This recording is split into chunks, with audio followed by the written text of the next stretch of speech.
Welcome to Hammer Space coaching YouTube channel. ಇದು statistics ಚಾಪ್ಟರ್ದು 6th part. ಈ class ಅಲ್ಲಿ ನಾನು ಮೀಡಿಯನ್ ಆಫ್ ಅನ್ಗ್ರೂಪ್ ಡೇಟಾ ನೋಡ್ತಾ ಇದ್ದೀನಿ. ಲಿಸ್ಟ್ ಮತ್ತೆ ಟ್ಯಾಬ್ಯುಲರ್ ಮೆಥಡ್ ಎರಡೂದುವೆ. ಇದು ನೀವು ಕರೆಕ್ಟ್ ಆಗಿ ಅರ್ಥ ಮಾಡ್ಕೊಂಡಿದ್ರೆ ಗ್ರೂಪ್ ಡೇಟಾ ಮೀಡಿಯನ್ ಹುಡ್ಕೋದು ಹೆಂಗೆ ಅಂತಾನು ಗೊತ್ತಾಗ್ಬಿಡುತ್ತೆ. ಯಾಕಂದ್ರೆ ಇಲ್ಲಿಂದಾನೇ ಅದರದ್ದು ಇದಿರೋದು ಬೇಸಿಕ್ಸ್ ಇರೋದು. ಸೊ ಇವಾಗ ಮೀಡಿಯನ್ ಆಫ್ ಅನ್ಗ್ರೂಪ್ ಡೇಟಾ ನೋಡೋಣ. ಸೊ ಮೀಡಿಯನ್ ಅಂದ್ರೆ ಏನು? ಮೀಡಿಯನ್ ಅಂದ್ರೆ middle most observation in ascending order. ಗೊತ್ತಾಯ್ತಾ? ಅಂದ್ರೆ ಅಸೆಂಡಿಂಗ್ ಆರ್ಡರ್ ಡೇಟಾನ ಇಟ್ರೆ ಮಿಡಲ್ ಮೋಸ್ಟ್ ವ್ಯಾಲ್ಯೂ ಏನಿರುತ್ತೋ ಅದು ಮೀಡಿಯನ್. ಇದನ್ನ ಪಾರ್ಟ್ 1 ಅಲ್ಲೂ ಕವರ್ ಮಾಡಿದ್ದೆ, ಬಟ್ ಪಾರ್ಟ್ 1 ಅಲ್ಲಿ ಸಿಂಪಲ್ ಆಗಿ ಹೇಳ್ಕೊಟ್ಟಿದ್ದೆ. ಇದು ಸ್ವಲ್ಪ ಎಕ್ಸ್ಟ್ರಾ ನೋಡೋಣ. ಸೊ ಇವಾಗ ಲಿಸ್ಟ್ ಮೆಥಡ್. ಸೊ ಇಲ್ಲಿ ನೋಡಿ, ಎನ್ ಬಗ್ಗೆ ಮಾತಾಡ್ತೀವಿ. ಎನ್ ಏನಂದ್ರೆ ಟೋಟಲ್ ನಂಬರ್ ಆಫ್ ಅಬ್ಸರ್ವೇಷನ್ಸ್. ಎಷ್ಟು ಅಬ್ಸರ್ವೇಷನ್ಸ್ ಕೊಟ್ಟಿದ್ದಾರೆ ಲಿಸ್ಟ್ ಅಲ್ಲಿ ಅಷ್ಟು ಟೋಟಲ್ ಎನ್. ಗೊತ್ತಾಯ್ತಾ? ಸೊ ಇವಾಗ ಇಲ್ಲಿ ಫೈಂಡ್ ದ ಮೀಡಿಯನ್ ಆಫ್ ಅಂತ ಒಂದು ಲಿಸ್ಟ್ ಕೊಟ್ಟಿದ್ದೀನಿ. ಇದ್ರದ್ದು ಮೀಡಿಯನ್ ಹುಡುಕಬೇಕು. ಗೊತ್ತಾಯ್ತಾ? ಸೊ ಫಸ್ಟ್ ಸ್ಟೆಪ್ ಏನು? ಫಸ್ಟ್ ಸ್ಟೆಪ್ ಯಾವತ್ತು middle most observation ascending order ಅಲ್ವಾ? ಫಸ್ಟ್ ಸ್ಟೆಪ್ ಅಸೆಂಡಿಂಗ್ ಆರ್ಡರ್ ಬರೆಯೋದು. ಸೊ ಇದಕ್ಕೆ ಅಸೆಂಡಿಂಗ್ ಆರ್ಡರ್ ಬರೆಯೋಣ. ಏನಾಗುತ್ತೆ?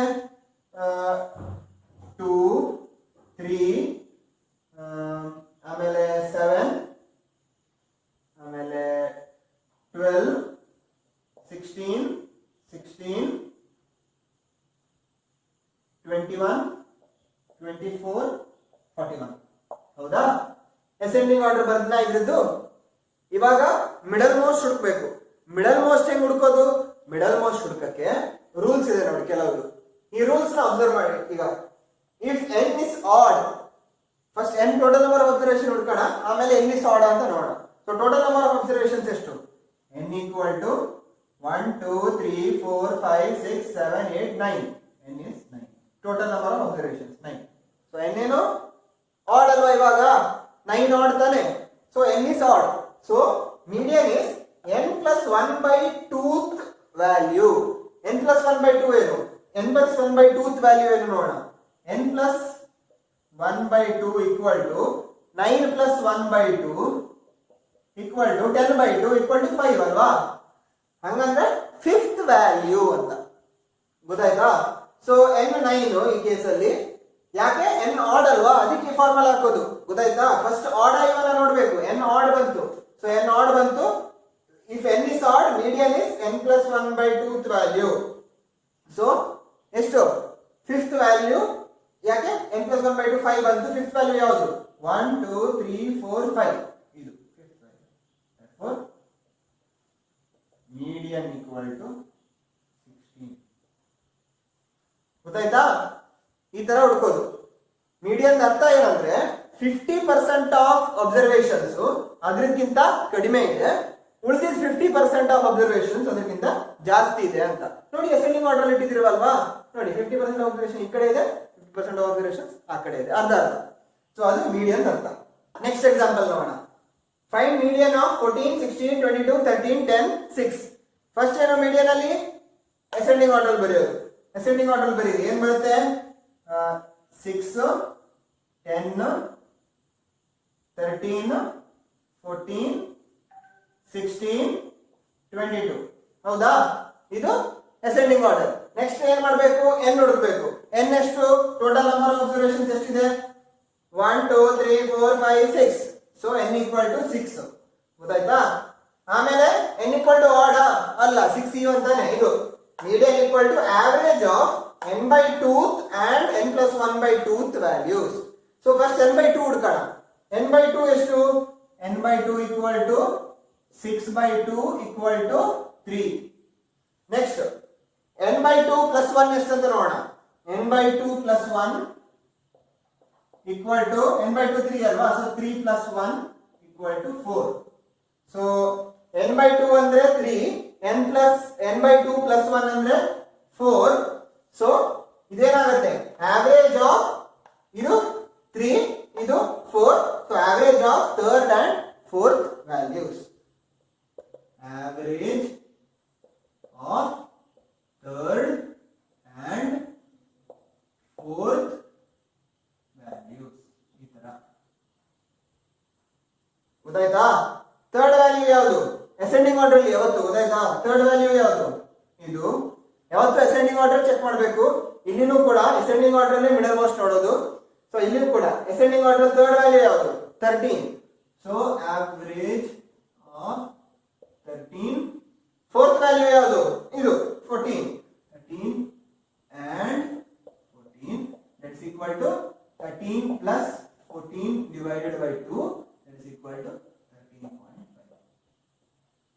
So median ಎಷ್ಟು? ಈ ಎಕ್ಸಾಂಪಲ್ median equal to 13.5.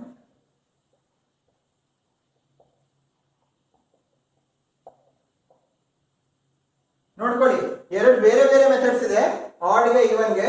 ಈ ಫಾರ್ಮುಲಾನ ಕರೆಕ್ಟ್ ಬಯಾಟ್ ಹೊಡಿರಿ, ನೆನ್ಪಿಟ್ಕೊಳ್ಳಿ ಇದನ್ನ. ಯಾಕಂದ್ರೆ ಈ ಫಾರ್ಮುಲಾ ಇಲ್ಲದೆ ನಿಮ್ಗೆ ಕನ್ಫ್ಯೂಸ್ ಆಗ್ಬಹುದು ಯಾವ್ದು ಮಿಡಲ್ ಮೋಸ್ಟ್ ಅಂತ. ಓಕೆನಾ? ಸೊ ಇಲ್ಲಿಗೆ ಲಿಸ್ಟ್ ಮುಗೀತು. ನೆಕ್ಸ್ಟ್ ಅನ್ಗ್ರೂಪ್ಡ್ ಟ್ಯಾಬ್ಯುಲರ್ ನೋಡೋಣ. ಇವಾಗ ಮೀಡಿಯನ್ ಫಾರ್ ಟ್ಯಾಬ್ಯುಲರ್ ಮೆಥಡ್ ನೋಡೋಣ.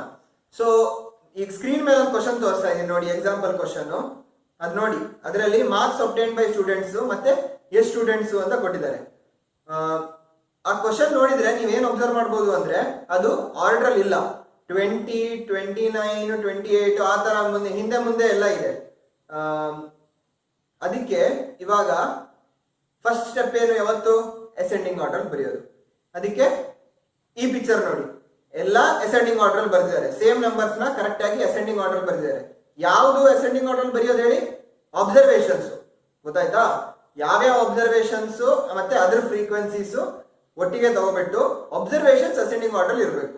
ಆ ತರ ಬರಿಬೇಕು ಟೇಬಲ್ ನ. ಗೊತ್ತಾಯ್ತಾ? ಬೇಕಾದ್ರೆ ವಿಡಿಯೋನ ಪಾಸ್ ಮಾಡಿಬಿಟ್ಟು ಆ ಕಡೆ ಈ ಕಡೆ ಹೋಗ್ಬಿಟ್ಟು ಕ್ವಶನ್ ನ ಆಮೇಲೆ ಫಸ್ಟ್ ಸ್ಟೆಪ್ ನ ಕೂಡ ನೋಡಿ. ಕ್ವಶನ್ ಏನ್ ಕೊಟ್ಟಿದ್ದಾರೆ, ಹಿಂದೆ ಮುಂದೆ ಕೊಟ್ಟಿದ್ದಾರೆ. ಅದಕ್ಕೆ ಅಬ್ಸರ್ವೇಷನ್ಸ್ ನ ಅಸೆಂಡಿಂಗ್ ಆರ್ಡರ್ ಹಾಕ್ಬಿಟ್ಟು ಇನ್ನೊಂದು ಟೇಬಲ್ ಮಾಡಿದ್ದಾರೆ. ಗೊತ್ತಾಯ್ತಾ? ಇವಾಗ ಬೋರ್ಡ್ ನೋಡಿ. ಸೊ ಅದನ್ನೇ ಬರ್ತಿದ್ದೀನಿ, ಮಾರ್ಕ್ಸ್ ಅಬ್ಟೈನ್ಡ್ ಮತ್ತೆ number of students. So first ಏನ್ ಮಾಡಬೇಕು ಅಂದ್ರೆ ಈ ತರ ಟ್ಯಾಬ್ಯುಲರ್ ಇದಕ್ಕೆ ಕ್ಯುಮುಲೇಟಿವ್ ಫ್ರೀಕ್ವೆನ್ಸಿ ಅಂತ ಒಂದು ಕಾನ್ಸೆಪ್ಟ್ ಬರುತ್ತೆ. ಗೊತ್ತಾಯ್ತಾ? ಅದಿಲ್ಲಿ ಬರೀತೀವಿ, ಕ್ಯುಮ್ಯುಲೇಟಿವ್ ಫ್ರೀಕ್ವೆನ್ಸಿ. ಇದು ಕ್ಯುಮುಲೇಟಿವ್ ಫ್ರೀಕ್ವೆನ್ಸಿ ಏನು ಅಂತ ಅರ್ಥ ಮಾಡ್ಕೊಳ್ಳಕ್ಕೆ ಇನ್ನೊಮ್ಮೆ ಬರ್ತಿದ್ದೀನಿ ಇಲ್ಲಿ. ಬಟ್ ಇಲ್ಲಿ ಬರಿಬೇಕಾದ್ರೆ ನಾನು ಏನ್ ಬರ್ತಿದ್ದೀನಿ ನೋಡಿ, 20 ಬದಲಿಗೆ ಅಪ್ ಟು 20 ಅಂತ ಬರ್ತಿದ್ದೀನಿ. ಅಂದ್ರೆ 20 ವರೆಗೆ ಅಂತ, ಅಂದ್ರೆ 0 ಇಂದ 20 ವರೆಗೆ ಅಂತ. ಗೊತ್ತಾಯ್ತಾ? ನೆಕ್ಸ್ಟ್ ಇಲ್ಲಿ ನೋಡಿ 25 ಅಂತ ಬರ್ದಿದ್ದೀನಿ, ಅಪ್ ಟು 25 ಅಂತ ಬರ್ದಿದ್ದೀನಿ. ಈ ಕಡೆ ಅಪ್ ಟು 25 ಅಂದ್ರೆ 25 ವರೆಗೆ ಅಂತ. ಗೊತ್ತಾಯ್ತಾ? 25 ಅಂತಲ್ಲ, 25 ವರೆಗೆ ಅಂತ. ಅಂದ್ರೆ ಅದರಲ್ಲಿ 20 ಬಂದ್ಬಿಡತ್ತೆ. ಹೌದಾ? ಆತರ. ಸೊ ಇಲ್ಲಿ ಏನಿದೆಯೋ ಅದನ್ನೆಲ್ಲ ಅಪ್ ಟು ಅಂತ ಬರ್ದಿದ್ದೀನಿ. ಸೊ ಅಪ್ ಟು 33 ಅಂದ್ರೆ ಏನು? 33 ವರೆಗೆ ಅಂತ. ಅಂದ್ರೆ 20 ಬಂತು, 25 ಬಂತು, 28 ಬಂತು, 29 ಬಂತು, 33 ಬಂತು. ಗೊತ್ತಾಯ್ತಾ? 33 ವರೆಗೆ. ಇಲ್ಲಿ ಅಪ್ ಟು 43 ಅಂದ್ರೆ ಎಲ್ಲಾನು ಬಂದ್ಬಿಡತ್ತೆ. ಹೌದಾ? ಅರ್ಥ ಆಯ್ತಲ್ವಾ? ಸೊ ನೋಡೋಣ ಇವಾಗ. ಅಪ್ ಟು 20, 26 ಅಂತಿದ್ರೆ ಅಪ್ ಟು 20 ಎಷ್ಟಿರುತ್ತೆ? ಅಪ್ ಟು 20 ಕೂಡ 6 ಇರುತ್ತೆ. ಹೌದಾ? 26 ಇದೆ ಫ್ರೀಕ್ವೆನ್ಸಿ. ಸೊ 20 ವರೆಗೆ 6 ಇರುತ್ತೆ. ನೆಕ್ಸ್ಟ್ 25 ಗೆ 20 ಅಂತಿದೆ. 25 ಗೆ 20 ಇದೆ. ಬಟ್ ಅದಕ್ಕಿಂತ ಕೆಳಗಿರೋದು ಬೇಕಲ್ವಾ ಇವಾಗ? Up to 25. ಅಪ್ ಟು 25 ಅಂದ್ರೆ 20 ಬಂದ್ಬಿಡುತ್ತೆ, 25 ಬಂದ್ಬಿಡುತ್ತೆ. ಸೊ 6 ಪ್ಲಸ್ 20 ಆಗುತ್ತೆ, ಈಕ್ವಲ್ ಟು 26. ಗೊತ್ತಾಯ್ತಾ? ಅಪ್ ಟು 25 ಮತ್ತೆ ನೋಡಿ, ಅಪ್ ಟು 25 ಎಷ್ಟು? 25 to 20 ಮತ್ತೆ ಅದ್ರ ಮುಂಚೆ ಇರೋದಲ್ಲ, ಅದಕ್ಕಿಂತ ಕಡಿಮೆ ಇರೋದಲ್ಲ. 20 ಪ್ಲಸ್ 6 26. ಗೊತ್ತಾಯ್ತಲ್ವಾ? ನೆಕ್ಸ್ಟ್ ಅಪ್ ಟು 28 ನೋಡೋಣ. ಅಪ್ ಟು 28 ಏನು? ಅಪ್ ಟು 28 ಏನಂದ್ರೆ ಅಪ್ ಟು 25 ಎಷ್ಟಿದೆಯೋ ಪ್ಲಸ್ 28 24. ಗೊತ್ತಾಯ್ತಾ? ಯಾಕೆ? ಅದ್ರ ಮೇಲಿರೋದೆಲ್ಲ ಪ್ಲಸ್ ಅದ್ರದ್ದು. ಸೊ 28 ಗೆ ಏನು ಇವಾಗ? ಅಪ್ ಟು 25 ಎಷ್ಟು? 26 ಅಲ್ವಾ? ಸೊ 26 ಪ್ಲಸ್ ಎಷ್ಟು? 24 ಅಲ್ವಾ? 28 to 24. So 26 plus 24 equal to 50. ಅಂದ್ರೆ ಅಪ್ ಟು 28 ಮಾರ್ಕ್ಸ್ 50 ಜನ ಸ್ಕೋರ್ ಮಾಡಿದ್ದಾರೆ. ಗೊತ್ತಾಯ್ತಾ? ನೆಕ್ಸ್ಟ್ ಅಪ್ ಟು 29 ನೋಡೋಣ. ಅಪ್ ಟು 29 ಎಷ್ಟು? Up to 28 plus 29. Up to 28 ಎಷ್ಟು? 50. 29 ಎಷ್ಟು? 28. So 50 plus 28 equal to 78. ಅದೇ ತರ ನೆಕ್ಸ್ಟ್ ಏನ್ ಬರುತ್ತೆ? Up to 33. ಅಂದ್ರೆ ಅಪ್ ಟು 29 ಪ್ಲಸ್ 33 ಇದು ಅಪ್ ಟು 29 ಎಷ್ಟು 78 ಪ್ಲಸ್ 15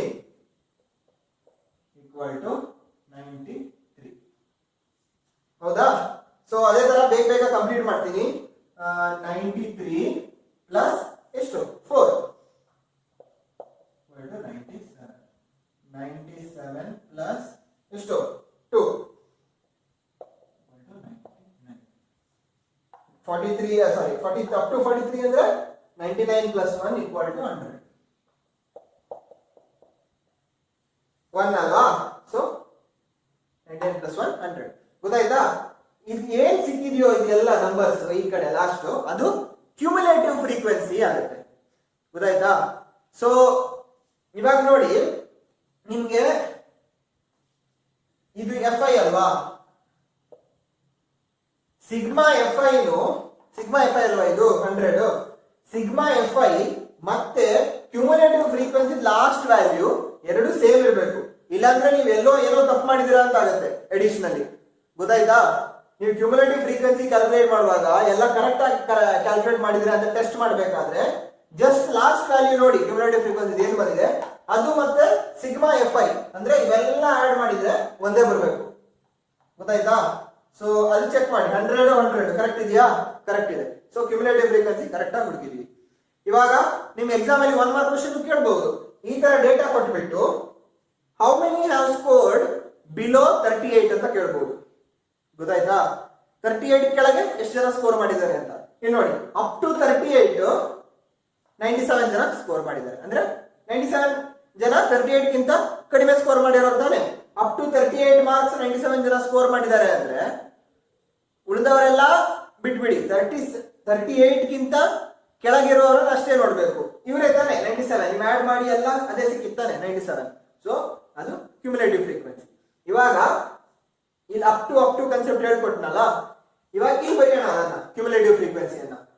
ಇಲ್ಲಿ ಬರೆಯಕ್ಕೆ ಏನಿಲ್ಲ, ನೀವು ಎಕ್ಸಾಮ್ ಅಲ್ಲಿ ಇಲ್ಲ ಇದು ಮಾರ್ಕ್ಸ್ ಕೊಟ್ಟಿದ್ರೆ ಒಂದು ಏನಾದ್ರು 5 ಮಾರ್ಕ್ಸ್ ಪ್ರಾಬ್ಲಮ್ ಇಲ್ಲ 4 ಮಾರ್ಕ್ಸ್ 3 ಮಾರ್ಕ್ಸ್ ಪ್ರಾಬ್ಲಮ್ ಕೊಟ್ರೆ ನೀವು ಈ ತರ ಅಪ್ ಟು ಬರಿಬೇಕಾಗಿಲ್ಲ. ಈ ತರ ಕೊಟ್ರೆ ಸೀದಾ ನೀವು ಕ್ಯುಮುಲೇಟಿವ್ ಫ್ರೀಕ್ವೆನ್ಸಿ ಬರಿಬಹುದು. ಕ್ಯುಮುಲೇಟಿವ್ ಫ್ರೀಕ್ವೆನ್ಸಿ ಹೆಂಗ್ ಬರೆಯೋದು ನೋಡಿ.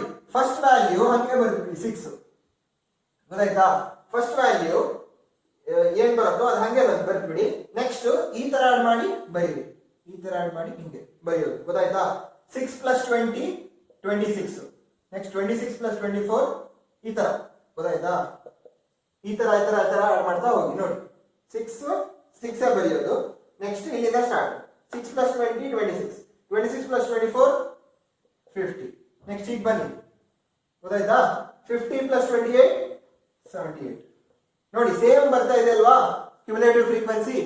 ಅಷ್ಟೇ ಸೇಮ್ ಅದೇ ಸ್ಟೆಪ್ ಬೇಗ ಬರಿಬಹುದು ಎಕ್ಸಾಮ್ ಅಲ್ಲಿ. ಸೊ ನೆಕ್ಸ್ಟ್ 78 ಪ್ಲಸ್ 15 93 97 99 100 ಸೇಮ್ ಬರಬೇಕು. ಗೊತ್ತಾಯ್ತಾ?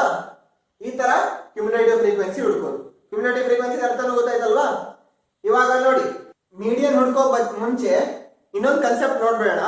ಆಮೇಲೆ ಆ ಕನ್ಸೆಪ್ಟ್ ನ ಯೂಸ್ ಮಾಡಿಬಿಟ್ಟು ಮೀಡಿಯನ್ ಹುಡ್ಕೋಣ. ಇವಾಗ ಕ್ಯುಮುಲೇಟಿವ್ ಫ್ರೀಕ್ವೆನ್ಸಿ ಸಿಕ್ಕಿದೆ, ಫೈಂಡ್ ದ 26th ವ್ಯಾಲ್ಯೂ ಅಂತ ಕ್ವಶನ್ ಅನ್ಕೊಳ್ಳಿ. ಸುಮ್ಮನೆ. ಸೊ ಇದೇ ಹೆಲ್ಪ್ ಆಗುತ್ತೆ ನಿಮಗೆ ಮೀಡಿಯನ್ ಅರ್ಥ ಮಾಡ್ಕೊಳ್ಳಕ್ಕೆ. So find the 26th value. ಏನ್ ಮಾಡ್ಬೇಕು ಅಂದ್ರೆ ಫಸ್ಟ್ 26 ಬರುತ್ತಾ ನೋಡ್ಬೇಕು. ಇದ್ರಲ್ಲಿ 26 ಬರುತ್ತಾ ಇದ್ರಲ್ಲಿ ಯಾವ್ದ್ರಲ್ಲಿ ನೋಡ್ಬೇಕು? ಕ್ಯುಮುಲೇಟಿವ್ ಫ್ರೀಕ್ವೆನ್ಸಿಯಲ್ಲಿ ನೋಡ್ಬೇಕು.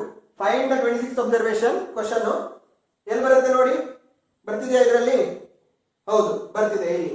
ಸೊ 26th ವ್ಯಾಲ್ಯೂ ಯಾವುದು? ಅದ್ರದ್ದು ಇದು ಕ್ಯುಮುಲೇಟಿವ್ ಫ್ರೀಕ್ವೆನ್ಸಿಯಲ್ಲಿ ಸಿಕ್ಕಿದಂದ್ರೆ ಅದ್ರದ್ದು ಅಬ್ಸರ್ವೇಷನ್ ಎಷ್ಟು 25 ಅಲ್ವಾ? So 26th value is 25. ಗೊತ್ತಾಯ್ತಾ? ಇವಾಗ find the 56th value. 56th value ಹೆಂಗ್ ಹುಡುಕೋದು? 56 ಇದೆಯಾ ನೋಡಿ. ಫಸ್ಟ್ 56 ಇದೆಯಾ? ಇಲ್ಲ. ಏನು ಬರುತ್ತೆ 56? ಇಲ್ಲಿ ಬರುತ್ತಾ? ಇಲ್ಲ. ಹುಡುಕಿ. 50 ಮತ್ತೆ 78 ಮಿಡ್ಲ್ ಬರುತ್ತಲ್ವಾ? ಸೊ ಇಲ್ಲಿ ಬರುತ್ತೆ 56. 50 ಮತ್ತೆ 78 ಮಿಡ್ಲ್. ಸೊ 56th ವ್ಯಾಲ್ಯೂ ಹೆಂಗ್ ಹುಡುಕೋದು ಅಂದ್ರೆ ನೀವು ಇವಾಗ ಎಲ್ಲ ಲೈನ್ ಡ್ರಾ ಮಾಡಿದಿರಲ್ವಾ ಅದ್ರದ್ದು ಕೆಳಗಿರೋ ನಂಬರ್ ಯಾವುದು? 78. ಅದ್ರದ್ದು ಅಬ್ಸರ್ವೇಷನ್ ಯಾವುದು? 29. So 56th value is 29. ಆ ತರ ಹುಡ್ಕೋದು. ಗೊತ್ತಾಯ್ತಾ? ಇವಾಗ ಫೈಂಡ್ ದ 80th ವ್ಯಾಲ್ಯೂ ಅನ್ಕೊಳ್ಳಿ, ಮತ್ತೆ ಅದೇನೇ ರಿಪೀಟ್ ಮಾಡಿ. 80 ಎಲ್ಲಿ ಬರುತ್ತೆ? ನಿಮ್ಗೆ ಬರ್ತಾ ಆಗಿಲ್ಲ ಅಂದ್ರೆ ಮತ್ತೆ ನೋಡ್ಕೊಳ್ಳಿ. 80 ಎಲ್ಲಿ ಬರುತ್ತೆ? ಇಲ್ಲಿ ಬರುತ್ತಲ್ವಾ 80th ವ್ಯಾಲ್ಯೂ ಹೆಂಗ್ ಹುಡ್ಕೋದು? ಅದು ಎಲ್ಲಿ ನೀವು ಲೈನ್ ಹಾಕಿದ್ರ ಅದ್ರ ಕೆಳಗೆ ಯಾವ ನಂಬರ್ ಇದೆ? 93 ಇದು ಅಬ್ಸರ್ವೇಷನ್ ಯಾವುದು? 33. So 80th value is 33. ಈಗ ಫೈಂಡ್ ದ 97th ವ್ಯಾಲ್ಯೂ ಅಂತಿದೆ. 97 ಎಲ್ಲಿದೆ? ಇದೆಯಾ? ಇದೆ. ಸೊ ಅದರಿದೆ ಸೀದಾ 38. ಗೊತ್ತಾಯ್ತಾ ಹೆಂಗ್ ಹುಡ್ಕೋದಂತ? ಇವಾಗ ನೀವೇ ಟ್ರೈ ಮಾಡಿ. ಫೈಂಡ್ ದ 10th ವ್ಯಾಲ್ಯೂ ಯಾವುದು? ಟ್ರೈ ಮಾಡಿ. 10th ವ್ಯಾಲ್ಯೂ ಆನ್ಸರ್ ಏನು? ಆನ್ಸರ್ 10 ಇಲ್ಲಿ ಬರುತ್ತೆ. 6 ಮತ್ತೆ 25 ಮಿಡ್, 6 ಮತ್ತೆ 26 ಮಿಡ್ ಅಲ್ಲಿ. So answer 25. 10th ವ್ಯಾಲ್ಯೂ ಕೇಳಿದ್ದೆ. ಸೊ ಇವಾಗ ನಿಮ್ಗೆ ಎಷ್ಟು ವ್ಯಾಲ್ಯೂ ಕೊಟ್ರೆ, ಎಷ್ಟನೇ ವ್ಯಾಲ್ಯೂ ಹುಡುಕ್ಬೇಕು ಅಂತ ಕೊಟ್ರೆ ನಿಮ್ಗೆ ವ್ಯಾಲ್ಯೂ ಹುಡುಕ ಗೊತ್ತಾಯ್ತು ಅಲ್ವಾ?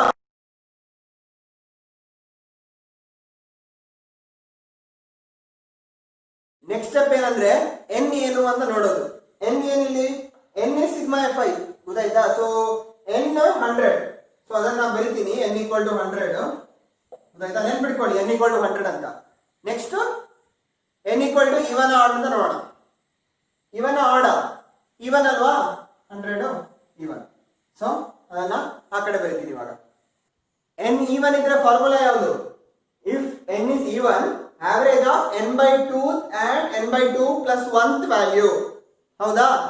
n ಅರ್ಥ ಮಾಡ್ಕೊಳ್ಳಿ. n ಆಡ್ ಆದ್ರೆ ಒಂದು ಫಾರ್ಮುಲಾ, ಈವನ್ ಅಂದ್ರೆ ಇನ್ನೊಂದು ಫಾರ್ಮುಲಾ. ಫಸ್ಟ್ ವಿಡಿಯೋದಲ್ಲಿ ಅದೇ ಮಾಡಿದ್ ನಾನು, ಸ್ಟಾರ್ಟ್ ಮಾಡಿದ್ದೆ ಹಂಗೆ. n ಆಡ್ ಆದ್ರೆ ಒಂದು, ಈವನ್ ಆದ್ರೆ ಒಂದು ಅಂತ. ಈ ಕೇಸಲ್ಲಿ ಈವನ್ ಅಲ್ವಾ? So average of n by 2 and n by 2 plus 1th value. n by 2 ಎಷ್ಟು? 100 by 2 50, 100 by 2 plus 1 51. So average of 50th and 51st value is the median.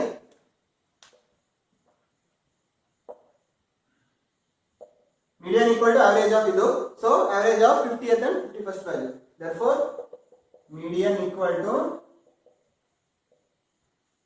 average of ಯಾವುದು? 50th value. ಹೇಳ್ಕೊಟ್ನಲ್ಲ ಹೆಂಗ್ ಹುಡ್ಕೋದು ಅಂತ. So ಇವೆಲ್ಲ ಸುಮ್ಮನೆ ಪ್ರಾಕ್ಟೀಸ್ಗೆ ತೋರಿಸಿದ್ದು. ಇವಾಗ ನೋಡಿ 50th value ಯಾವುದು? ಇದೆಯಾ? 50 ಇದೆ. ಯಾವ ವ್ಯಾಲ್ಯೂ? 28. So average of 28. ಮತ್ತೆ ಅಂಡ್ ಯಾವುದು? 51st value. 51st ವ್ಯಾಲ್ಯೂ 51 ಇದೆಯಾ? ಎಲ್ಲಿದೆ? ಇಲ್ಲ. ಎಲ್ಲಿ ಬರುತ್ತೆ? ಇಲ್ಲಿ 51. ಅದ್ರ ಕೆಳಗೆ ಯಾವ್ದಿದೆ? 78. ಅದ್ರ ಅಬ್ಸರ್ವೇಷನ್ ಎಷ್ಟು? 29 and 29. ಎಷ್ಟಿದು? Median equal to 28 plus 21 by 2, that is equal to 28.5. ಇದು ಮೀಡಿಯನ್. ಈ ತರ ಹುಡುಕು.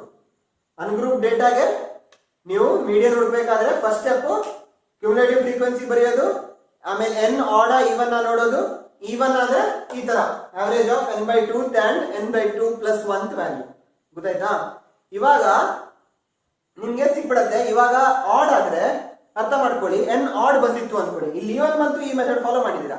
ಆಡ್ ಬಂತು ಅನ್ಕೊಳ್ಳಿ, ಎನ್ ಈಕ್ವಲ್ ಟು ಸುಮ್ನೆ ಯಾವುದೋ ಒಂದು 67 ಬಂತು ಅನ್ಕೊಳ್ಳಿ. ಸುಮ್ನೆ ಇಲ್ಲಿ 100 ಬರೋ ಬದಲಿಗೆ 67 ಬಂತು. ಎನ್ ಈಕ್ವಲ್ ಟು 67 ಯಾವುದು? ಇದು ಸುಮ್ಮನೆ ಪ್ರಾಕ್ಟೀಸ್ಗೆ, ಎಕ್ಸಾಂಪಲ್ಗೆ. ಈ ಎಕ್ಸಾಂಪಲ್ ಜೊತೆ ಮಿಕ್ಸ್ ಮಾಡ್ಕೋಬೇಡಿ. ಸೊ ಎನ್ ಈಕ್ವಲ್ ಟು 67 ಅನ್ಕೊಳ್ಳಿ. ಎನ್ ಈಕ್ವಲ್ ಟು 67 ಇದ್ರೆ ಆಡ್ ಆಗ್ತಿತ್ತು. So 67 plus 1 by 2th value. Video first ಅಲ್ಲೇ ಮಾಡಿದ್ದೆ ನೋಡಿ ಹೆಂಗ್ ಹುಡುಕೋದು ಅಂತ. So 67 plus 1 by 2th value. 68 by 2 34. 34th value. 34th value ಯಾವ್ದು ಬರುತ್ತೆ ನೋಡಿ? Same step. 34th ವ್ಯಾಲ್ಯೂ ಎಲ್ಲಿ ಬರ್ತಿತ್ತು? ಇಲ್ಲಿ ಬರ್ತಿತ್ತು. ಸೊ ಇದು ಈ ತರ 28. So median 28 ಆಗ್ಬಿಡ್ತಿತ್ತು. ನೀವು ಆವರೇಜ್ ಹುಡ್ಕೋದು ಬಿಸ್ನೆಸ್ ಬರಲ್ಲ. ಇದು ಎನ್ ಆಡ್ ಇರುವಾಗ just n plus 1 by 2th value ಹುಡುಕಿ ಅದೇ ಮೀಡಿಯನ್ ಅಂತ ಹೇಳೋದು. ಇಲ್ಲಿ ಎನ್ ಈವನ್ ಬಂದಿದ ಕಾರಣ ನೀವು 2 ತಗೋಬಿಟ್ಟು ಎರಡರದ್ದು ಎಷ್ಟೆಷ್ಟು ವ್ಯಾಲ್ಯೂಸ್ ಅಂತ ಹುಡುಕಿ ಅದರದ್ದು ಆವರೇಜ್ ತಗೊಂಡಿದ್ದು. ಗೊತ್ತಾಯ್ತಾ? ಎನ್ ಆಡ್ ಇದ್ರೆ ಬೇರೆ, ಈವನ್ ಇದ್ರೆ ಬೇರೆ. ಲಿಸ್ಟ್ ಅಲ್ಲೂ ಹಂಗೆ, ಟ್ಯಾಬ್ಯುಲರ್ ಅಲ್ಲೂ ಹಂಗೆ. ಗೊತ್ತಾಯ್ತಾ? ಸೊ ಇಲ್ಲಿಗೆ ಮೀಡಿಯನ್ ಆಫ್ ಅನ್ಗ್ರೂಪ್ಡ್ ಮುಗಿಯುತ್ತೆ. ನೆಕ್ಸ್ಟ್ ಕ್ಲಾಸ್ ಅಲ್ಲಿ ಮೀಡಿಯನ್ ಆಫ್ ಗ್ರೂಪ್ ಡೇಟಾ ನೋಡೋಣ. ಸೊ ಇದನ್ನ ಕರೆಕ್ಟ್ ಆಗಿ ಅರ್ಥ ಮಾಡ್ಕೊಂಡ್ರೆ ಅದು ಅರ್ಥ ಮಾಡ್ಕೊಳ್ಳೋದು ಫುಲ್ ಈಸಿ ಆಗ್ಬಿಡುತ್ತೆ. ಸೊ ಇನ್ನೊಮ್ಮೆ ನೋಡ್ಕೊಳ್ಳಿ ಹೆಂಗ್ ಹುಡುಕಿದೀನಿ ಅಂತ.